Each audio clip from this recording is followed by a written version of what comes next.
Welcome back again to Xposure 2024. We're here with the Nikon Middle East face-to-face podcast. My next guest is someone I'm really, really excited to talk to. Welcome, Michelle. Thank you. Thank you for having me. For those of you that don't know Michelle, he has an extremely unique photography style. Can I say unique? I think so. Probably, yeah. Michelle has combined his passion for scuba diving with photography, so underwater photography. So first of all, Michelle, maybe you can talk to us about how you got into underwater photography and your journey in photography so far. Yeah, absolutely. So, I was a photographer first before I was an underwater videographer or even a scuba diver. So I think it all started with my passion for photography, which grew on me as a kid. So growing up, we always had our family camera, and I used to just go out and shoot with that and stuff. Yeah. And then it just grew on from there. And about 4 or 5 years ago, before I get into how I got into diving, I just want to say that I've always been interested, very much fascinated by underwater and the marine life and things like that. I think it all started with Finding Nemo. Yeah. That's where it all started. So the clownfish is one of my favorite small little fishies. So I think it started from there. And then about 4 or 5 years ago, I got into scuba diving. And because I was a photographer already before being a diver, I think I just took that on with me to diving as well. And then that's how I got into underwater filmmaking. Okay. So, for those that don't know, Michelle does a lot of still does a lot of fashion photography and traditional photography on ground as well, on ground photography, but has taken that passion underwater now. So I guess the obvious question that everyone would want to know is how you take a traditional mirrorless camera underwater and take photos and videos. Yeah. So, there's different ways to look at it, right? So if you already have your mirrorless camera, like the Z6 or Z6 Mark II, for example, you have different housings, underwater housings that you can get from different brands. They manufacture particular housings for that particular body. And on top of the body, you have housings for even the lenses. Yeah. So it's all custom made to that particular configuration of. I was going to say, underwater it's quite hard to change between. Yes, you can't change once you're down. You've got to commit to what you're doing. So the housing itself is made for a Z6 II with a 24-70 lens or something like this. Yeah, exactly. So for example, if you've got, it comes in different parts. So you have the body, so you have the housing for the body. And then you have something called a extension port, which is for the lens. And then you have your dome housing, which gives the above water, underwater kind of thing. Yep. So each of these elements have their own component. So it's like you have the housing for the dome, you have the housing for the lens, for the camera, and a small extension in between and things like that. So. And how much flexibility is there once you're underwater to change things like settings and focal length and these sort of things? Well, you can't really change your focal length in terms of swapping lenses. Like once you've got your lens, you're stuck to that underwater. So that's where planning comes in very handy. But let's say you've got a 24-70 on your Z6 or whichever camera that you have. You can use, there's something called a zoom ring with which you can zoom in, zoom out. And in terms of flexibility, to be honest, technology has evolved like crazy over the years, so you can, possibilities are endless, to be honest. Yeah. And in terms of settings, you can change all your settings like you would normally. Like you would do normally on ground, you would do the same thing underwater. It's just about knowing your camera in and out. I can't preach that enough, I tell every single person, whether you're taking it underwater or on ground, you need to know your camera in and out, so. I've always said to people, going on a wildlife safari is comparing maybe a zoo to a wildlife safari. I imagine then you're looking at something like a fish tank to going underwater and seeing these things. Is that comparable to? No, I would say not exactly, because again, fish tanks are quite small. I mean, comparing a zoo to a safari is comparing a fish tank to what you're doing?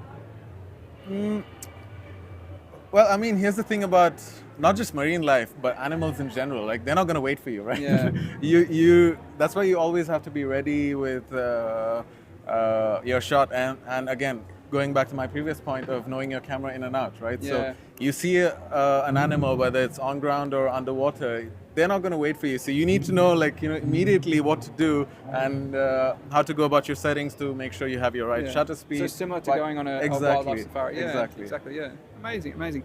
And another challenge that you'd have is obviously the light as well. Yes. So changing the changing light and adapting to the light. How do you control that? So one thing we need to keep in mind with underwater filmmaking is that light travels very less underwater. So the deeper you go, there's much lesser light.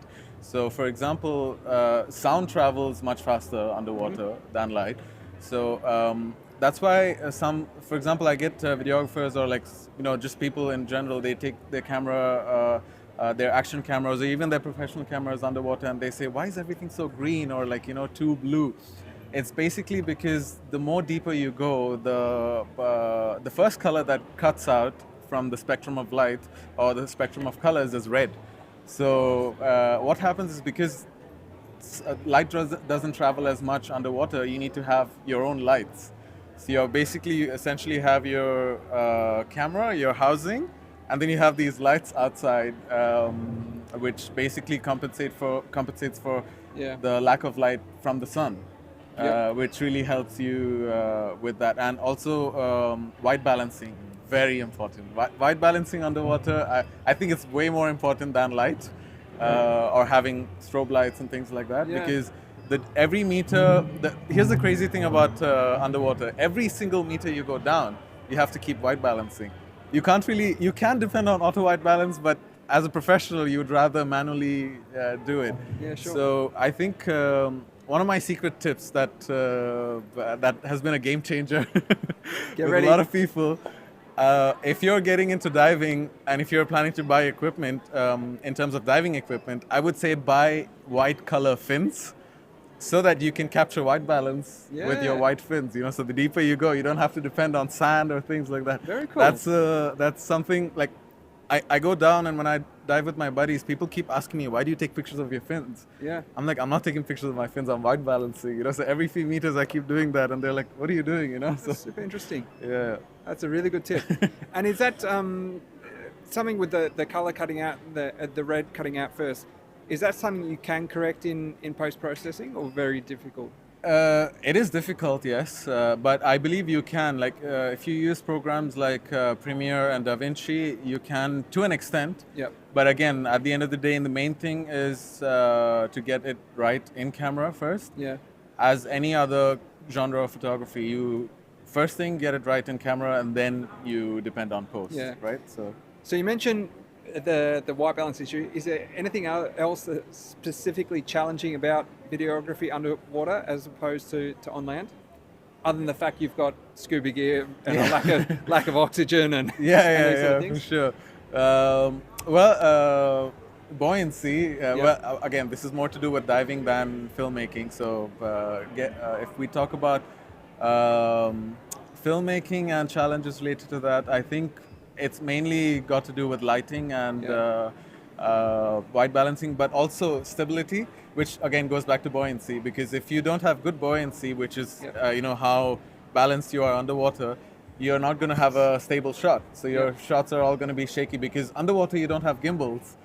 On land you have your gimbals, you have all kinds of stabilizers and stuff, but you don't have any of that underwater. It's all on you and the way you balance yourself. So I think these three things are major. Definitely sounds like there's some unique challenges to taking things underwater. It's out of the ordinary. But I guess it does. It's cliche to say, but it opens up a whole new world of subjects.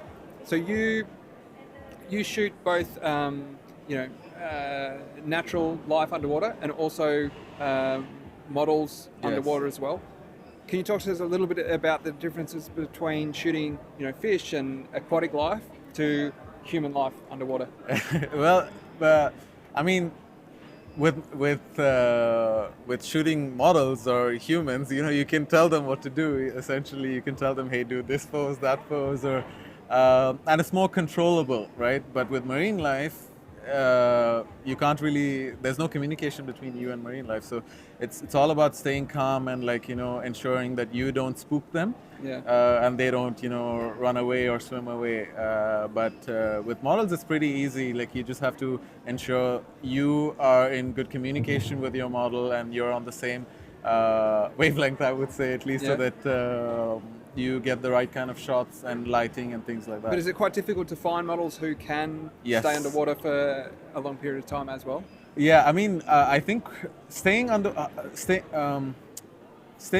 for long is one thing, whereas posing underwater, that's a whole different thing.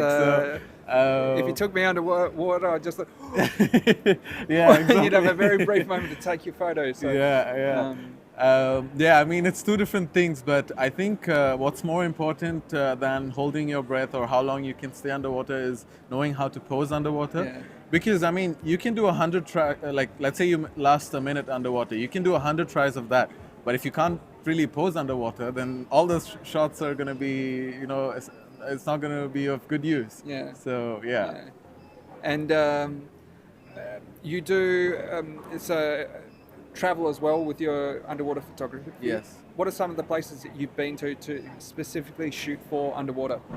Well, I've been to, I've just come back from Philippines. I'm heading to Maldives next month. I've been to Maldives last year as well.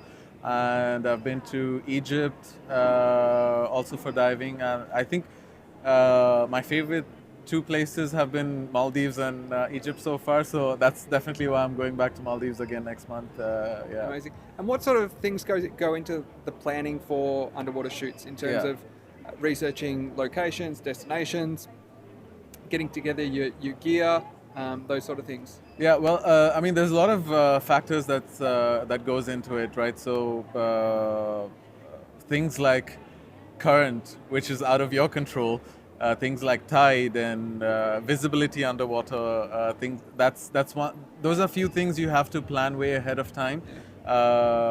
Just so that you don't go underwater and you're like, oh my God, I can't really shoot here in this kind of condition. But again, that's Mother Nature and you can't really do much about it. But I would say that's very essential in planning. In terms of generic planning for trips and stuff, I would say doing a lot of research on the internet really helps in terms of where to go, what kind of spots, finding the right dive centers, and if you're specifically interested in any particular kind of marine life, then researching on where you can find that marine life. I'll tell you one story about a friend of mine who we basically went to Oman to specifically look for a whale shark. And so I was filming, I was not there on that dive actually, she was alone. With her friends, and she had a 360 camera on her, and she specifically did that dive, drove all the way to Oman to look for a whale shark. Now, whale sharks are usually on the surface, they're just floating and filter feeders, they just feed on krill and things like that. She did the whole dive, she drove to Oman, she did not find the whale shark at all. Very disappointed. She goes back home that weekend and she's just going through the footage from her 360 camera. Now again, because it's a 360 camera, it captures everything. She goes to the footage and she finds out the whale shark was literally above her the whole time and she did not see it. Oh no. So yeah, that's one really funny experience that I talk about all the time. It's not my experience, but it's still, something memorable, I would say. Oh dear, memorable for the lady, the wrong reasons. Yeah. If there was someone, amateur photographer or Nikon photographer looking to get into underwater photography, what advice would you have for them? I would say, as any genre of photography, first things first, I would say learn your camera in and out. Yep. And if you're talking about specifically if you want to get into underwater, white balance, knowing how to white balance is very important. Yep. Lighting, yes, but those are things outside of your camera. Like for example, you have your strobe lights or video lights that you can buy. But again, that's outside your camera. But first things first, you need to know how to use your camera in and out. So obviously you need to have your diving license and things like that. You need to be safe with that. Get that first, and then, as long as you know how to white balance and know your camera settings, I think you're good. And did it take long for you after you got your dive certificate to get comfortable with the diving and combining the photography with it? Yeah, well, so because of the fact that I was already a photographer and a videographer before I got into diving, it was, I wouldn't say easy, but it was more like I didn't want to wait. So immediately after I got my license, I took an action camera and I went down and I started filming. Then I upgraded to another small compact camera, and then I already had my Z6. So eventually I took my Z6 down as well with me, with my housing, and I didn't really want to wait till I was perfect with my diving to then take my camera. I thought, you know what, let's learn together. But now thinking about it, I think I would recommend otherwise. I would recommend get your license and get your scuba diving thing right first, especially buoyancy and breathing, and then go into this. And do you notice a big difference between using just sort of an action camera and stepping up to the mirrorless? Absolutely, yeah. The possibilities are endless with when you take a professional camera underwater. There's so much you can do, especially with the quality. And here's the thing about action cameras, right? You don't have full control of everything.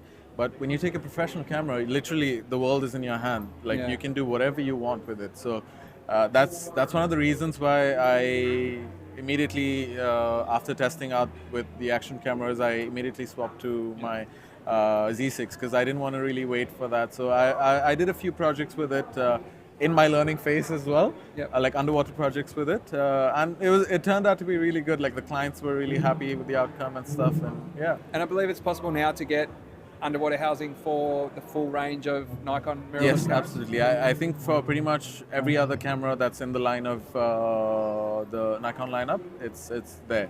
Amazing. You have different brands that do it. So yeah. Amazing. Well, guys, this is one of the more unique photography styles we've spoken about. I loved it. I really love it. Thank you. As someone that has done diving before, I'm really excited to go and do some underwater videography myself. So thank you, Michelle, for joining us, and thank you all for tuning in to our latest episode of Face to Face. We'll see you soon. Thank you. Thanks, guys. Thanks so much.